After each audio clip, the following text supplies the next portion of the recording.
Mais uma vez com você para estudar esta linda lição hoje de número 8, que se intitula O Evangelho de Lucas. Nós temos trazido essa jornada do Novo Testamento, passando, não somente por uma panorâmica dos evangelhos, mas agora estudando cada evangelho separadamente, mostrando a cada um a sua ênfase, as particularidades de cada um desses evangelhos, para quem foi escrito, e hoje, vamos para o evangelho de Lucas. E, por favor, se você não assistiu às aulas anteriores, por favor, volta lá no seu tempinho para que você possa entender e possa ter esta base, tão linda destes evangelhos. O evangelho de Lucas eu estive estudando esta semana e realmente tocou muito meu coração de ver esta abrangência, esta beleza deste evangelho escrito por Lucas, o único escritor do Novo Testamento que era gentio, que não era judeu.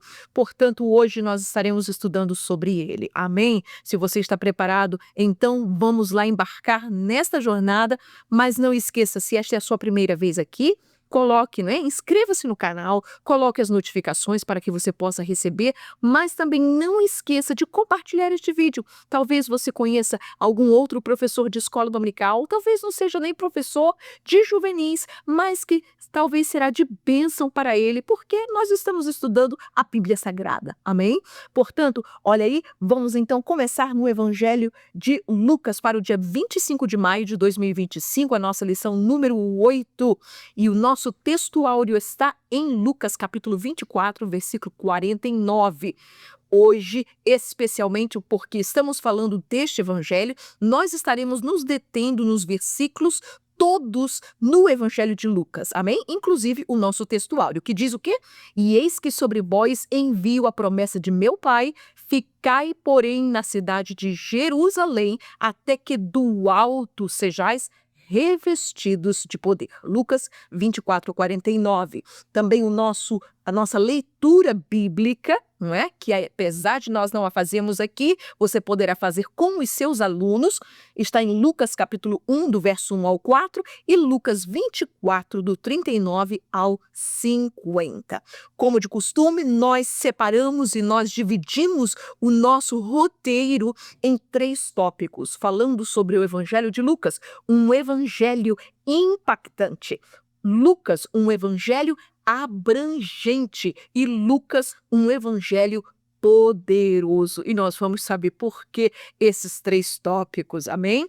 Não esqueça que este roteiro, está na descrição deste vídeo. Você poderá imprimir juntamente com o PowerPoint que nós estamos apresentando, com a folhinha especial que nós preparamos hoje para você. E então você poderá encontrar tudo isso na descrição do vídeo. Você poderá baixar e usar na sua classe de aula conforme você quiser e bem entender, para melhor dar uma aula dinâmica para os seus alunos. Amém? Muito bem. Vamos então às particularidades deste evangelho. Nós vamos ver que o evangelho de Lucas, ele escreve o seu evangelho para os gentios, para os gregos. E, portanto, as particularidades deste evangelho é que ele, em primeiro lugar, ele tem 24 capítulos. Vamos ver que o destinatário para quem este evangelho foi escrito foi para uma pessoa chamada Teófilo. Também ele foi escrito para os gregos em mente, porque Lucas, ele era de descendência grega. Nós vamos ver que este evangelho foi escrito entre os anos 58 e o ano 60 depois de Cristo. E este evangelho vai descrever a Cristo como o Filho do Homem. Nós já vimos aqui que Mateus, Marcos, Lucas e João, cada um deles descrevem a pessoa de Jesus na sua biografia de um modo diferente. Vimos que Mateus mostra Jesus como um rei, Marcos mostrou a ele como um servo, e hoje nós estaremos falando deste Jesus relatado por Lucas como o homem perfeito. Aleluia. Também este evangelho, a ênfase dele será nas parábolas de Jesus. Isso mesmo. E nós temos uma surpresa para você hoje. Muito bem. Também este evangelho é representado pela figura de um homem. Então, se você não chegou a ter lá naquela lição que fala sobre o panorama dos evangelhos, então eu peço que você volte lá, porque tem um slide muito especial que lá você vai poder encontrar, não é? Todas essas divisões, o ano, vai encontrar essas representações, as ênfases de cada evangelho separado que nós fizemos ali para você, amém? Então, antes de nós entrarmos na nossa lição de hoje, eu gostaria de falar um pouquinho sobre Lucas, o escritor deste evangelho, que é conhecido como Lucas, o evangelista, Lucas, o médico amado, Lucas, o historiador, porque tudo isso era Lucas, não é? Lucas, o seu nome grego quer dizer iluminado, luz, clareza. Então, ele é citado no Novo Testamento 3 vezes, não é? Principalmente pelo apóstolo Paulo.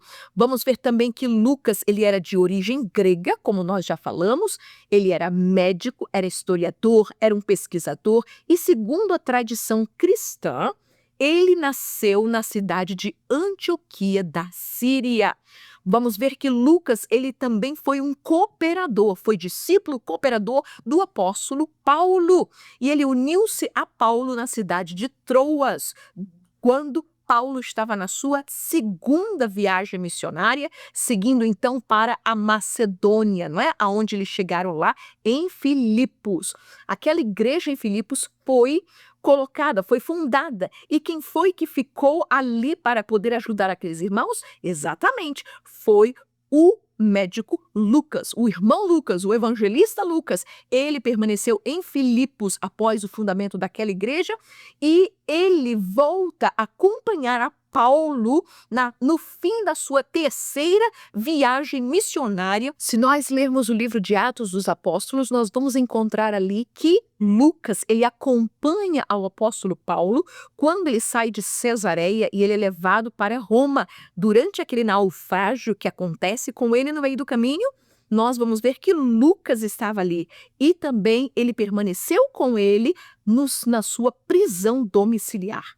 Tempos depois, Paulo ele é liberado e tempos depois ele volta a ser preso e a Bíblia nos indica que Lucas, no final da vida do apóstolo Paulo, ele permanece com ele nas suas prisões e dali então até Paulo ser decapitado. Então, este foi um grande companheiro que Paulo ele teve, não somente na questão de ajudá-lo, de ser cooperador, de ser um companheiro para ele, mas também de grande valia por Lucas ser um médico. E por isso ele chama ele do médico amado. Aleluia. Amém. Aleluia. Vamos então ver que este é o antigo porto de Troas, não é? Foi aonde neste lugar de Troas que Paulo ele se junta com Lucas e ambos, né, juntamente com Silas, eles viajam para a sua segunda viagem missionária. Muitos lugares hoje que está na Turquia, na Grécia, são e existem vários pequenos portos, não é? São enseadas que hoje quase todas elas já não estão em funcionamento, mas que nós sabemos que ali tinha um porto e era de onde o apóstolo Paulo muitas vezes saía para suas viagens missionárias para outros lugares, amém? Então aí está o antigo porto de Troas. Vemos também que Paulo, não é, quando ele viaja para Roma, tem aquele naufrágio em Malta e ele não está sozinho ali, não somente ele tinha os seus companheiros de trabalho, mas também havia outras pessoas, como 250 pessoas naquele navio que sofreram aquele naufrágio. Entretanto, Deus prometeu a Paulo, disse, não se preocupe porque ninguém vai se perder, apenas o barco. Então nós vamos ver essas viagens feitas, não é, pelo nosso apóstolo Paulo e nós vamos falar mais sobre ele quando chegarmos no livro de Atos dos Apóstolos. Como nós já falamos, Lucas ele escreve 2 livros muito importantes. O primeiro foi o Evangelho de Lucas, que ele fala a história de Cristo Jesus, a sua biografia, mas ele escreve também o livro de Atos dos Apóstolos, que é um livro histórico que marca a história da igreja primitiva. E este livro de Atos dos Apóstolos abrange não somente este nascimento da igreja primitiva, mas até Paulo está sendo, esperando ser julgado em Roma. Portanto, abrange alguns anos ali. Nós vamos ver que este evangelho e o livro de Atos dos Apóstolos, ambos foram escritos para um homem chamado Teófilo, que provavelmente ele era romano, mas era um homem, ou era um oficial, ou ele era um nobre da sociedade, e que ele era um recém-convertido. E então Lucas escreve para ele, para quê? Para confirmar, para colocar, em ordem histórica os eventos, os acontecimentos que aconteceram não somente com Jesus, mas com a igreja, para que ele pudesse ter com ele estes fatos evidenciados. E como nós já dissemos, Lucas, ele era este pesquisador, ele era este historiador. Ele não escreveu um evangelho simplesmente por escrever. Ele pôde, então, ter este apanhado de todos esses fatos, colocá-los em ordem cronológica, e para isso foi que ele fez, para poder dar a Teófilo, que era um novo convertido, que já tinha conhecimento de algumas coisas, mas então ele escreve para que ele tenha a certeza dos fatos que ali estavam escritos. Amém? Lucas, ele é o evangelho mais completo sobre a vida de Jesus. Enquanto uns omitiram o nascimento de Jesus, ou omitiram, a sua genealogia. Entretanto, nós vamos ver que Lucas, ele vai mais além do que isso. Ele abrange um tempo antes mesmo de Jesus, começando, com Zacarias e com Isabel, o nascimento de João Batista. Ele fala a sua genealogia de Jesus, levando ela até mesmo a Adão, enquanto Mateus, ele chega somente até a Abraão. Nós vamos ver que Lucas, não somente ele é o evangelho mais completo sobre a vida de Jesus, mas ele oferece mais eventos históricos do Império Romano durante a vida de Jesus. Então ele dá nomes, ele cita nomes de pessoas, de governadores, de procônsulos, de reis, dando este fator e esta pincelada, este tom histórico, real, que ali eles estavam vivendo. E então ele faz isso mais do que os outros demais evangelhos. Também nós vamos ver que Lucas, ele retrata mais histórias de indivíduos que os demais evangelhos. Então, uma das mais distintas ênfases que Lucas ele dá é sobre o Espírito Santo no seu evangelho. E nós vamos ver que esta ênfase não somente termina no evangelho de Lucas, ele dá continuidade também no livro de Atos dos Apóstolos, sendo então que Atos ele faz menção de 70 vezes sobre o Espírito Santo, sobre a obra do Espírito Santo, do mover do Espírito Santo, como as pessoas foram cheias do Espírito Santo. Então, nós vamos ver que este evangelho é um evangelho poderoso também. Ele não somente dá ênfase sobre o Espírito Santo, mas ele dá ênfase sobre o perdão, como Jesus ele perdoava as pessoas. Ele dá ênfase sobre a oração. Ele relata pelo menos 7 vezes quando Jesus ele está orando. Ele dá 3 parábolas que falam sobre a oração, e ele também fala da adoração. Somente Lucas, ele descreve o cântico de Maria, o cântico de Zacarias, o cântico de Simeão, os anjos cantando, anunciando o anúncio do nascimento de Jesus. Então, você vê toda esta beleza neste evangelho de Lucas. Mas, como nós já vimos, a ênfase principal de Lucas são nas parábolas de Jesus, que ele contava. Enquanto Mateus lhes dava ênfase falando sobre o reino dos céus, nós vamos ver que Lucas ele dá ênfase em indivíduos. Suas parábolas envolvem indivíduos. E nós vamos ver que Lucas, ele traz 23 23 parábolas no seu evangelho que Jesus ele conta. Dessas 23 parábolas, 19 delas são exclusivas, estão apenas no evangelho de Lucas. Que beleza, aleluia, amém? E falando em parábolas, olhe, nós temos aqui uma folhinha muito especial. Aliás, duas, não é? Que dão continuidade uma à outra. Muito bem, que são o quê?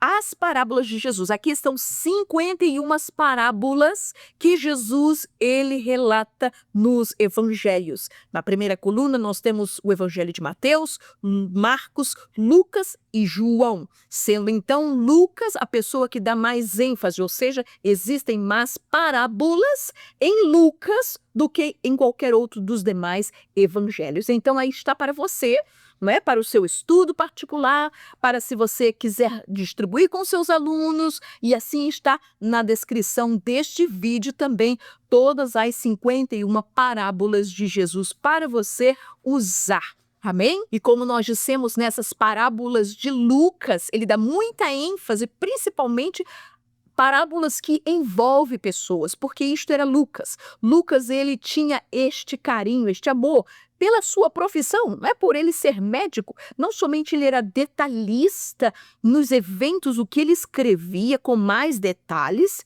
mas também nós vamos ver que ele dá ênfase a pessoas, a história das pessoas. Vocês vão ver que em Lucas, no capítulo 15, nós temos 3 parábolas consecutivas, que é a parábola do pastor que perdeu uma ovelha, temos a parábola da dracma perdida, ovelha perdida, dracma perdida e do filho pródigo. 3 perdas.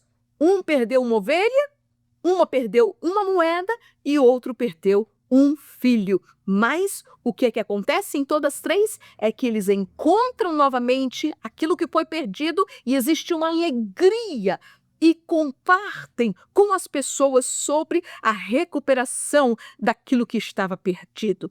E Jesus fazendo essa linda comparação sobre o reino dos céus e quão maravilhoso, que festa nos céus existem quando um pecador se arrepende. Amém? Portanto, nós também vamos ver parábolas em Lucas que foram contadas em outros evangelhos, como a parábola da boa semente, do semeador. Nós vamos ver que nos 3 evangelhos sinóticos ela está.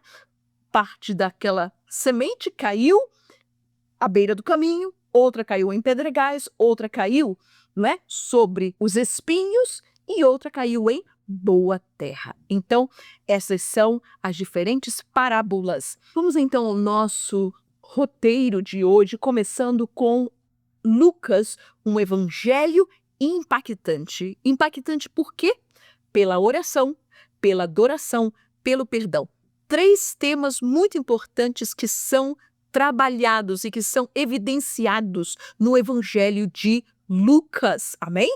Pela oração, nós vamos ver que não somente Lucas, ele mostra como Jesus ele orava, ele não somente mostra Jesus ensinando as pessoas, os seus discípulos a orar, ele, como nós dissemos, ele fala 3 parábolas sobre a oração. Então nós vamos ver estes versículos de Lucas 6, 12 e 13, o que diz assim: E aconteceu que naqueles dias subiu ao monte a orar e passou a noite em oração a Deus. Quem era esse? Este foi Jesus.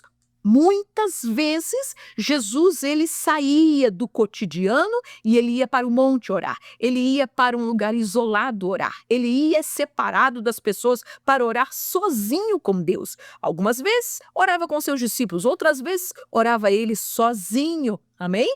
Muito bem. Versículo 13. E quando já era dia, chamou a si os seus discípulos e escolheu 12 deles, a quem também deu o nome de apóstolos. Então nós vamos ver que uma das coisas para a qual Jesus ele orava, e esta é uma grande lição para nós, é que quando nós temos que tomar decisões, quando nós temos que tomar escolhas, o que é que nós devemos fazer? Nós temos que orar. Foi isso que Jesus ele fez. Você poderia dizer, mas Jesus era o Filho de Deus? Não precisava fazer isso. Certamente, ele era o Filho de Deus, mas ele nos deixou a lição para nós. Se Jesus, sendo Filho de Deus, ele passou uma noite em oração e depois da manhã ele escolheu os seus apóstolos para dar e seguir a ele, para dar continuidade ao trabalho que ele haveria de fazer. Imagine nós, meus, temos que tomar e fazer tudo em oração. Amém.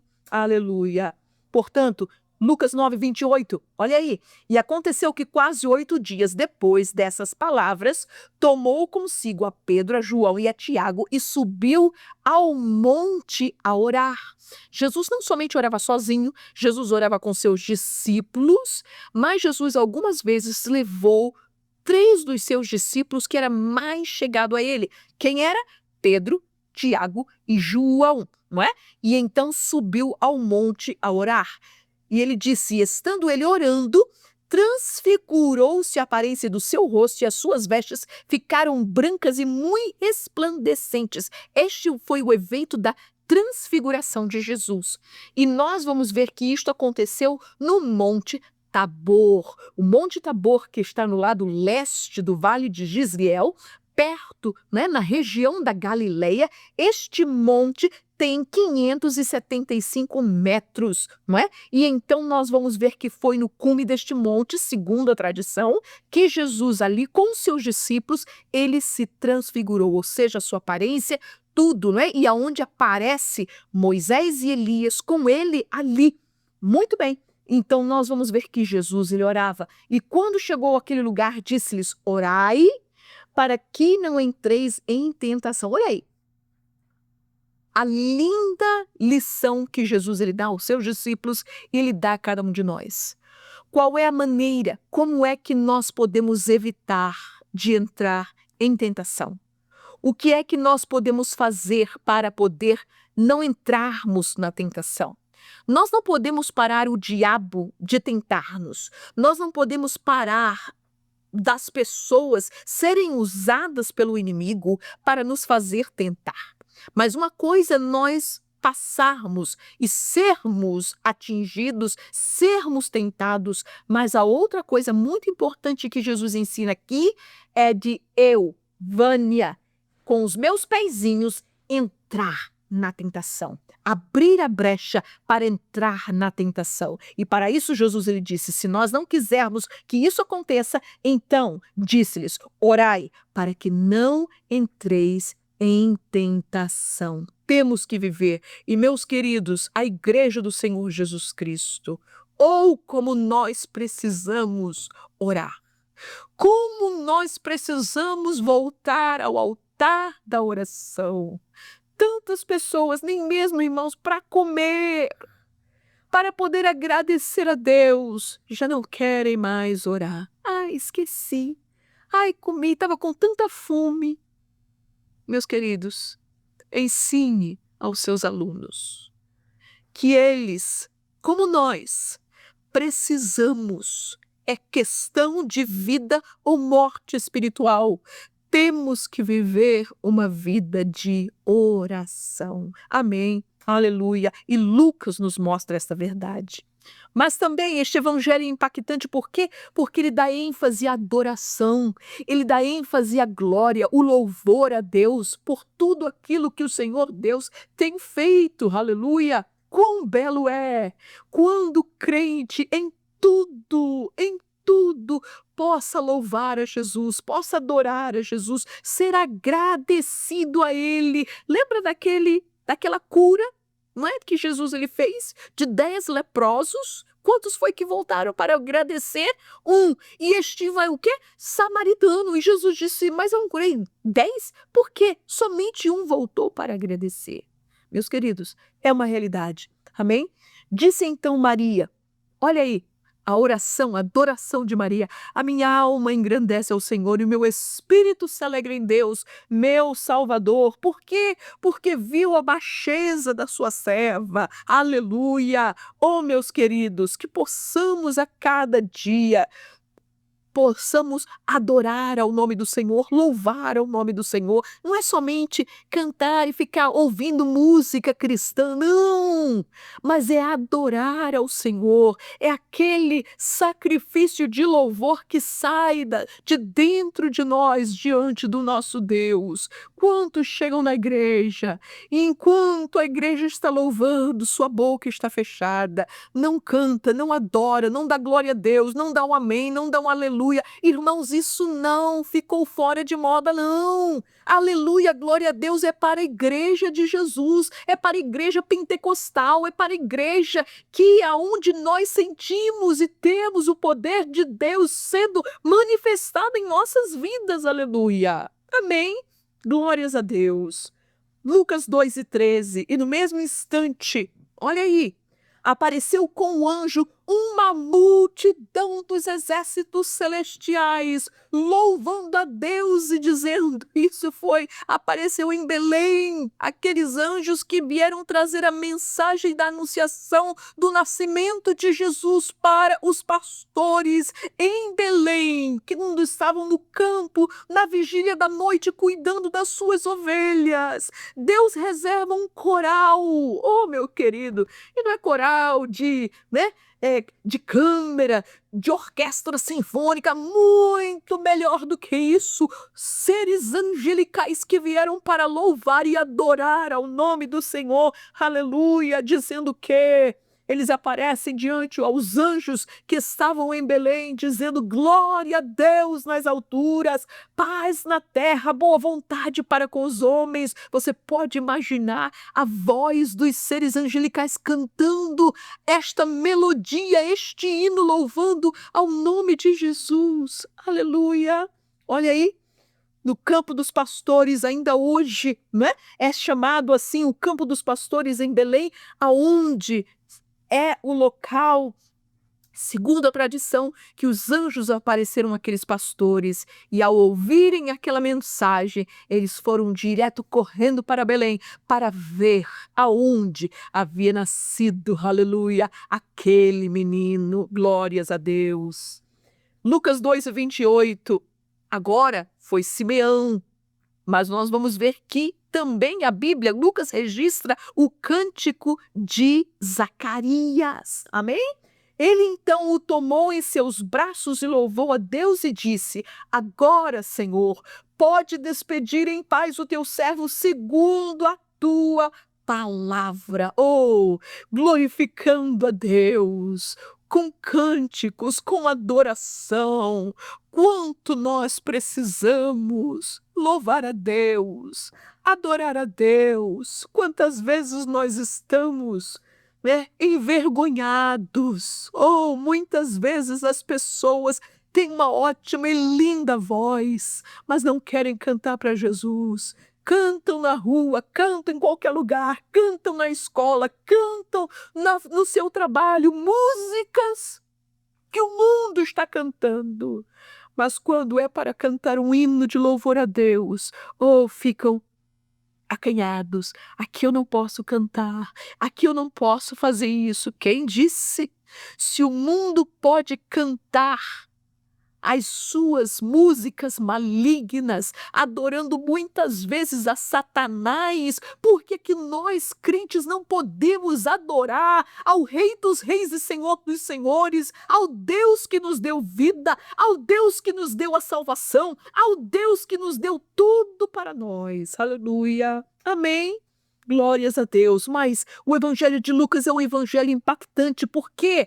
Porque ele fala de perdão, aleluia. Ele traz uma menção muito grande de Jesus perdoando as pessoas. Olha aí, e vendo-lhes a fé, Jesus disse ao paralítico: homem, os teus pecados te são perdoados. Era a primeira coisa que Jesus ele se preocupava, era perdoar os pecados das pessoas antes de poder mesmo curar as suas enfermidades. Próximo versículo: por isso eu te digo que os seus muitos pecados lhes são perdoados, porque muito amou, mas aquele a quem pouco é perdoado, pouco ama. E disse a ela: os teus pecados te são perdoados. Aleluia! Olha aí Lucas 17:4. E se pecar contra ti 7 vezes? Pedro perguntou a Jesus: Senhor, até quando eu tenho que perdoar o meu irmão? Ele disse: se pecar contra ti 7 vezes no dia, e 7 vezes no dia ele vier ter contigo dizendo: arrependo-me, perdoa-lhe. Muitas vezes nós somos tentados, irmãos, a não perdoar. É tão mais fácil a gente guardar o rancor, guardar a amargura, guardar a mágoa. E Deus lhe disse: perdoa. Deixe a pessoa livre, mas também liberte-se você mesmo. Porque quando a gente não perdoa, meus irmãos, quando a gente retém o perdão das pessoas, não é somente as pessoas que vão sofrer. Você também. Eu vou sofrer por quê? Porque aquela mágoa, aquele rancor, aquela falta de perdão, ela vai virar como uma gangrena dentro do coração da pessoa, que come, que destrói, que a pessoa fica amargada na vida. Por isso, qual é a solução? Perdoe em nome de Jesus. Mas, irmã, tantas vezes, já fez tantas vezes. Olha aí o que Jesus disse: se vier ter com você 7 vezes no dia e nas 7 vezes pedir perdão, perdoa-lhe. E não é somente perdoar e dizer: olha, eu te perdoo, mas não quero mais saber de você. Não quero ver mais a tua cara. Não é isso. Isso não é perdão. Isso não é o perdão bíblico. O perdão bíblico é perdoar e esquecer.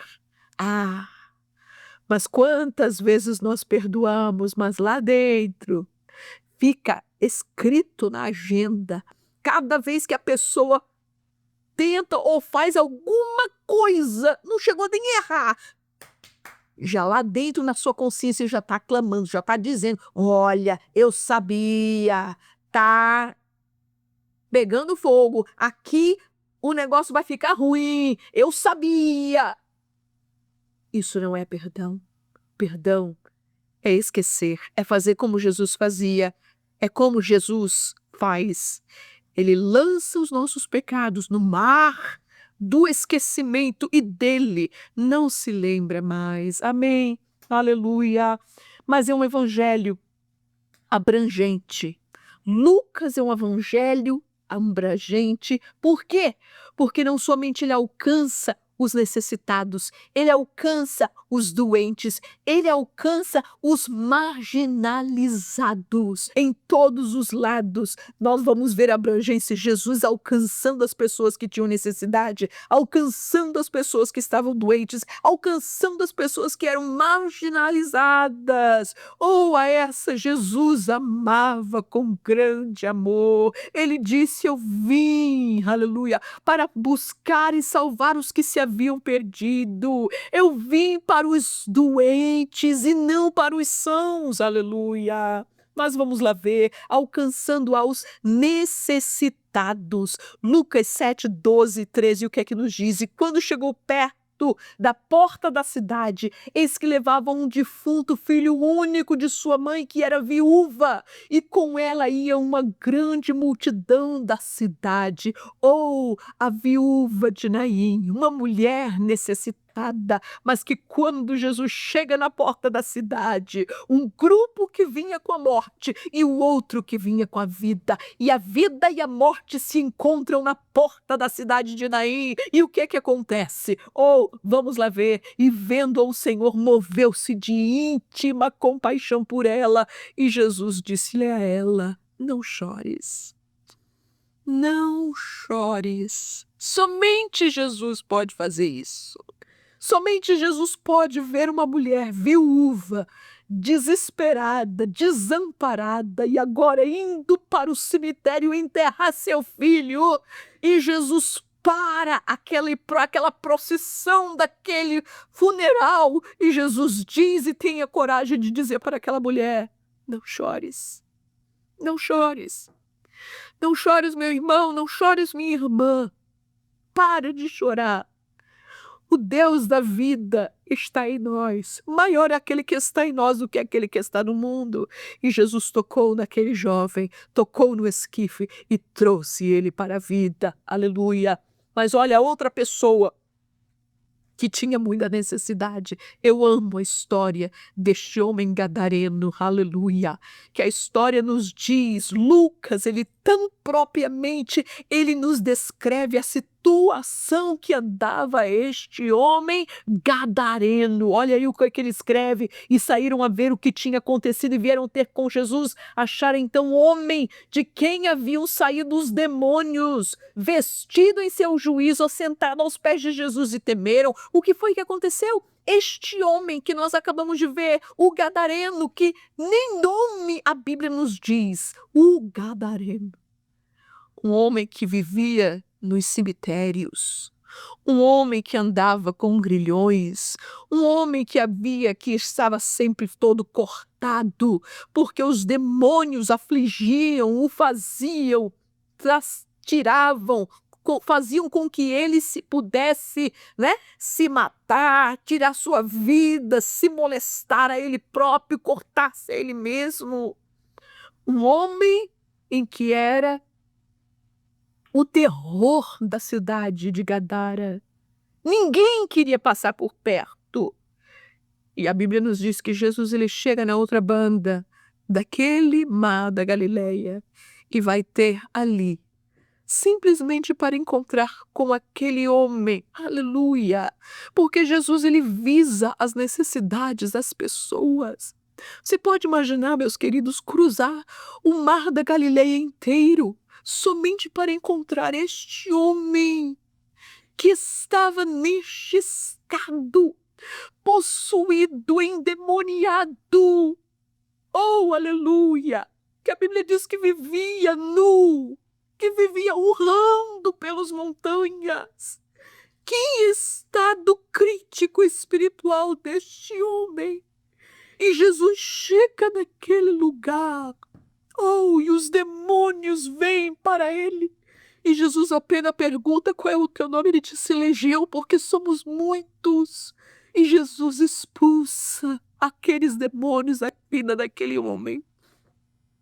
E quando a cidade ouve falar e ver, porque os demônios foram lançados nos porcos, o que foi que aquela cidade fez, irmãos? Ao invés de dizer obrigado, Jesus, porque este homem era o terror desta cidade, não.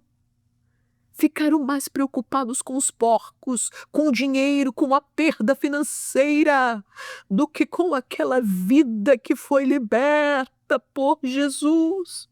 O que diz o versículo 36? Diz que tinham visto, contaram isso também como fora salvo aquele endemoniado. E ele diz, Senhor, deixa-me ir contigo.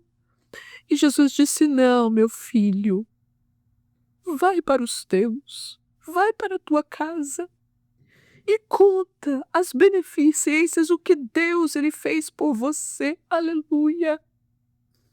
Oh, e a Bíblia somente, Lucas, ele termina dizendo, e ele começou a proclamar, a evangelizar em toda Decápolis o que o Senhor Jesus fez por ele. Aleluia. Oh, meus queridos. Lucas 8:41, e eis que chegou um varão de nome Jairo, que era príncipe da sinagoga, e prostrando seus pés de Jesus, rogava-lhe que entrasse em sua casa. E Jesus disse, eu vou contigo. Só que no meio do caminho era muita gente.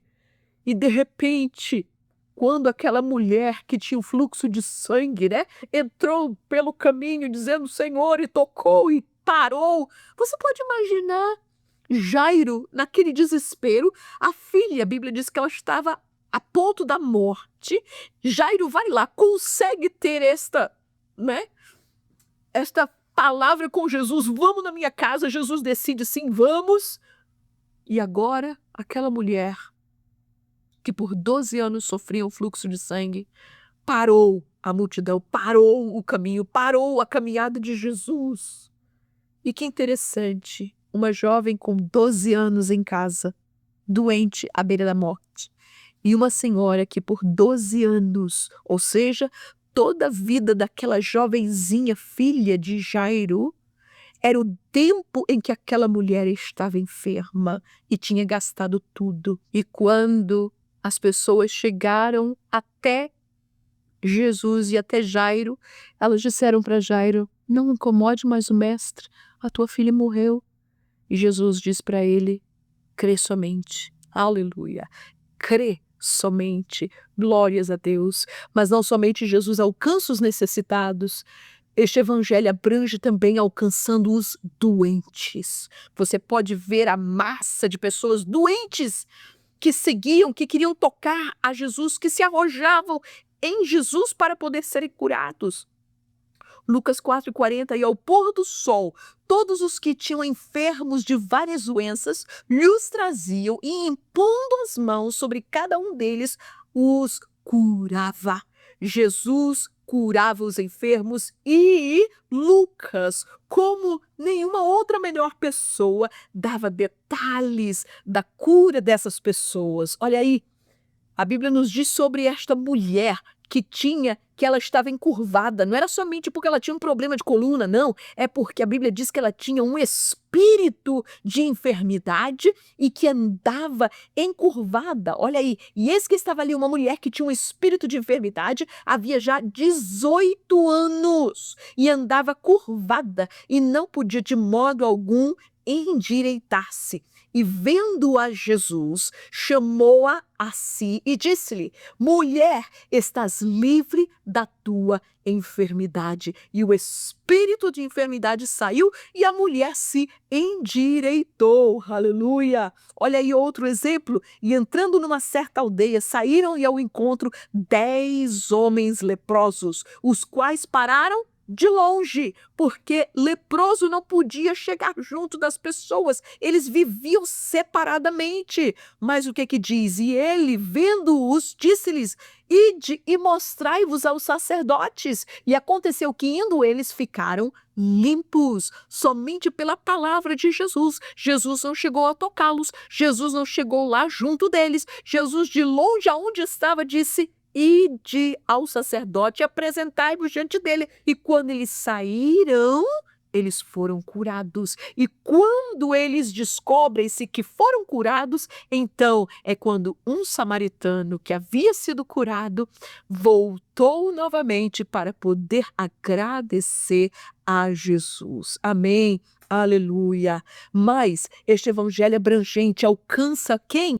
Os marginalizados, aqueles que eram leprosos, aqueles que eram publicanos, que eram, não é? Que trabalhavam para Roma, que eram gentios, os samaritanos, até mesmo as mulheres, irmãos. Eu quero que você tenha em mente que as mulheres, no tempo antigo, principalmente para os gentios, elas eram desrespeitadas, elas não tinham valor algum, mas estas eram enobrecidas por Jesus.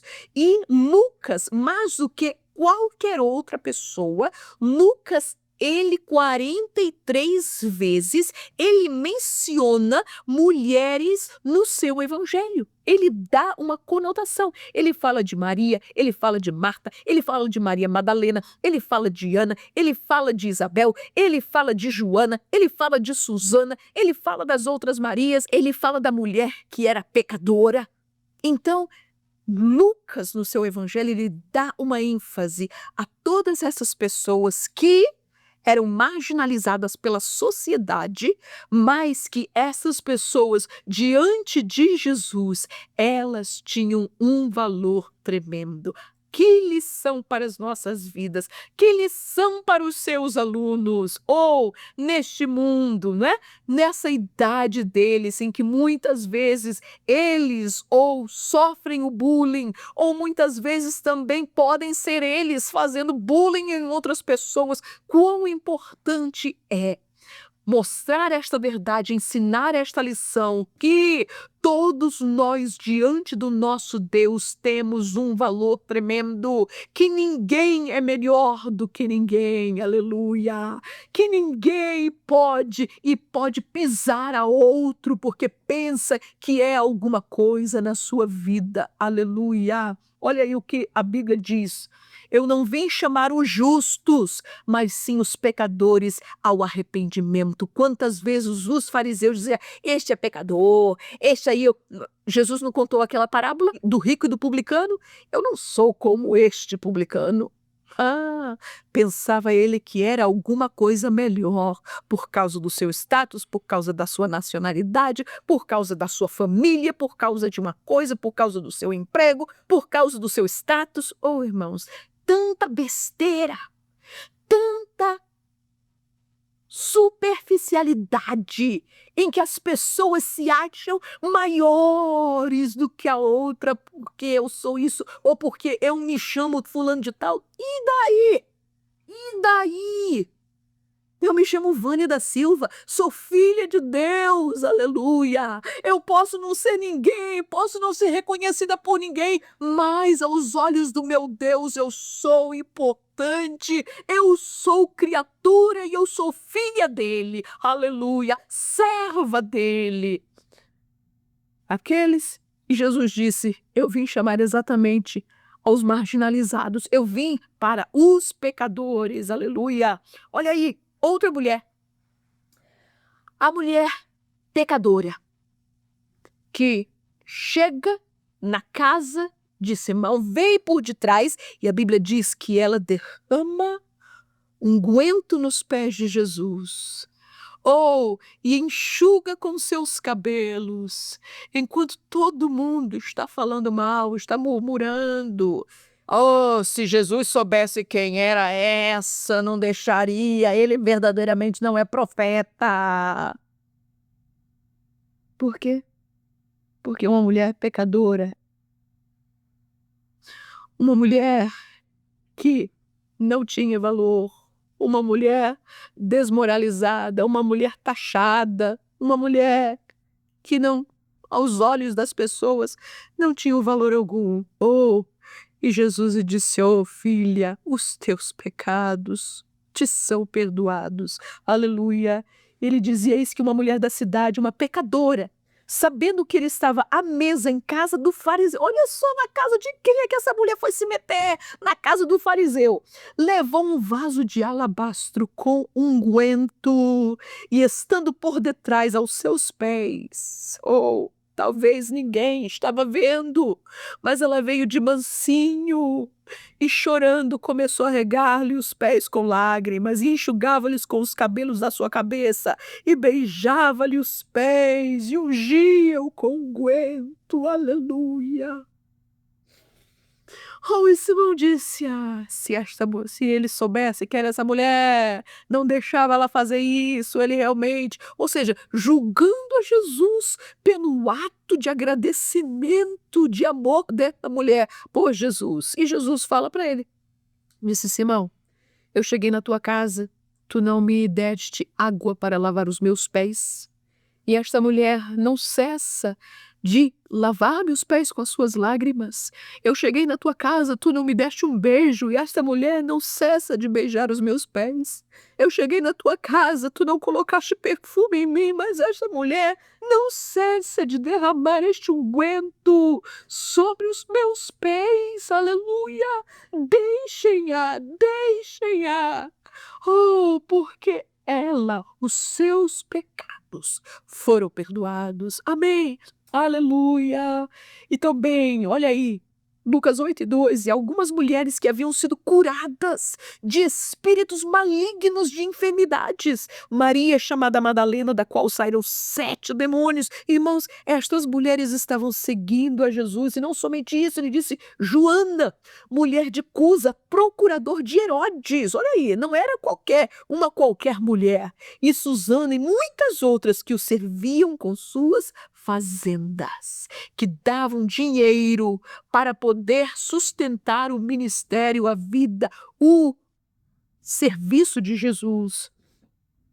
Lucas 19:2, a história que nós tanto conhecemos, de Zaqueu, o publicano. Em si havia ali um homem chamado Zaqueu, e era este um chefe dos publicanos, e era rico. E levantando-se Zaqueu, disse ao Senhor, Senhor, eis que eu dou aos pobres metade dos meus bens, e se em alguma coisa tenho defraudado alguém, o restituo quadruplicado. Por que fez isso Zaqueu? Porque ele teve um encontro encontro com Jesus. E este encontro marcou. Ele era um desses marginalizados, que quando Zaqueu, por mais que fosse rico, passasse na rua, todo mundo gritava traidor, todo mundo jogava pedra, todo mundo cuspia, todo mundo fechava a porta, todo mundo fazia de tudo. Mas no dia que ele subiu naquela árvore, naquela figueira brava, Jesus olhando para ele disse: Zaqueu, desce depressa, porque me convém pousar na tua casa. Eu preciso estar na tua casa. E olha que tremendo milagre Deus ele fez nesta vida. Amém? Mas, meus queridos, finalmente, o evangelho de Lucas é um evangelho de poder. É um evangelho que, mais do que nenhum dos outros, ele traz esta manifestação do poder do Espírito Santo de Deus, não somente enchendo as pessoas, manifestando-se em Jesus e nas suas obras, mas também revestindo os apóstolos, a igreja de Jesus e a nós também. Glória a Deus por isso, aleluia. E este poder, esta manifestação, esta ênfase no Espírito Santo que é dada mais do que em qualquer outro dos evangelhos, ele dá esta continuidade também no seu livro de Atos dos Apóstolos. Amém? Vamos lá ver então. Enchendo as pessoas. Quem foi que foi cheio do Espírito Santo antes mesmo do batismo com o Espírito Santo? Olha aí, 1:35, e respondendo o anjo disse-lhe: descerá sobre ti o Espírito Santo, e a virtude do Altíssimo te cobrirá com a sua sombra, pelo que também o santo que de ti há de nascer será chamado Filho de Deus. Isto foi o anjo Gabriel dizendo para Maria que o Espírito Santo haveria de cobri-la, haveria de estar sobre ela. Outra vez, Lucas 1:41, e aconteceu que ao ouvir Isabel a saudação de Maria, que já estava grávida, a criancinha, João Batista, saltou no seu ventre, no ventre de Isabel, e Isabel foi cheia do Espírito Santo. Aleluia! Olha aí, Lucas 1:67, Zacarias agora, o seu esposo, e Zacarias seu pai, foi cheio do Espírito Santo e profetizou dizendo o quê? Bendito o Senhor Deus de Israel, porque visitou e remiu o seu povo. Aleluia! Lucas 2:25, havia em Jerusalém um homem cujo nome era Simeão, e este homem era justo, temente a Deus, esperando a consolação de Israel. E o quem foi que o guiou? E o Espírito Santo estava sobre ele. E naquele dia o guiou para ir ao templo quando Jesus ia ser apresentado. Meus queridos, que coisa maravilhosa! O Espírito Santo de Deus não somente enchia as pessoas, se apoderava das pessoas, não é? Como nós vemos no Antigo Testamento, se apoderando de Davi, se apoderando de Sansão, se apoderando de Gideão, se apoderando dos juízes para fazer proezas em nome do Senhor, mas também nós vamos ver que o Espírito Santo, ele se manifestou na pessoa de Jesus. É claro, não podia ser diferente. E o que é que diz a Bíblia Sagrada? Em primeiro lugar, no dia do seu batismo, a Bíblia fala de que o Espírito Santo desceu em forma corpórea, em forma de uma pomba sobre Jesus. O que é que diz? O Espírito Santo desceu sobre ele em forma corpórea como uma pomba, e ouviu-se uma voz do céu que dizia: Tu és meu filho amado, em ti me tenho comprazido. Lucas 4:1, e Jesus, cheio do Espírito Santo, depois do seu batismo, voltou do Jordão e foi levado por quem? Pelo Espírito ao deserto. E ali ele foi tentado. Mas olha aí, Lucas 4:18. A grande profecia do profeta Isaías: o Espírito do Senhor é sobre mim, pois que me ungiu. Para quê? Para evangelizar os pobres, enviou-me a curar os quebrantados do coração, e a pregoar liberdade aos cativos, a dar vista aos cegos, a pôr em liberdade os oprimidos e a anunciar o ano aceitável do Senhor. Jesus fazia tudo isso, meus queridos, e tudo aquilo aquilo, a manifestação das obras da pessoa de Jesus era por quê? Porque o Espírito Santo de Deus o havia ungido e estava sobre ele para operar os milagres, para poder trazer a palavra, para salvar, para poder perdoar, para poder trazer a salvação àquelas pessoas, aleluia, mas não somente manifestada na pessoa de Jesus. Nós vamos ver que este mesmo Espírito Santo foi o que revestiu a igreja, revestiu os apóstolos antes do dia de Pentecostes e depois do dia de Pentecoste, chegando até o dia de hoje. Saiba que o poder do Espírito Santo não foi somente para a igreja primitiva. O poder do Espírito Santo é para os nossos dias. O poder do Espírito Santo é para as nossas vidas. É para a igreja de hoje, aleluia. É para você, é para mim, é para os seus alunos. São para todos aqueles que creem, para todos aqueles que buscam, para todos aqueles que têm sede do Espírito Santo de Deus. Aleluia! Lucas 9:1. E convocando os seus 12 discípulos, deu-lhes virtude e poder sobre todos os demônios e para curarem enfermidades. Nós vamos ver que Jesus ele envia 12 discípulos, 12 apóstolos para pregar e lhes dá poder. E a Bíblia nos fala também, Lucas 10:1. E depois disso, designou um Senhor ainda outros 70 e mandou-os adiante da sua face, de 2 em 2, a todas as cidades e lugares aonde ele havia de ir. Ou seja, Jesus estava pensando, eu vou na cidade de Samaria, eu vou na cidade de de Naim, eu vou na cidade de Ciro, então eu vou mandar os meus discípulos para estes lugares para preparar o caminho. E foi isso que ele fez. E o que diz a palavra? Eis que vos dou poder, o poder para pisar serpentes e escorpiões e toda a força do inimigo, e nada vos fará dano algum. Isso vai de encontro àquilo que está em Marcos capítulo 16, aquilo que está em Mateus capítulo 28, aleluia, na grande comissão da igreja. E olha aí, e eis que sobre vós, Lucas ele termina o seu último capítulo fechando desta maneira. E eis que sobre vós envio a promessa de meu Pai. Ficai, porém, na cidade de Jerusalém, até que do alto sejais revestidos de poder. Aleluia! Meus queridos, e eles fizeram isso. Permaneceram em Jerusalém. Estavam ali no aposento alto, quando no dia de Pentecoste, o Espírito Santo de Deus desceu sobre eles, encheu a casa. E foram vistas sobre eles línguas como de fogo. E eles começaram a falar em línguas conforme o Espírito Santo lhes concedia que falasse.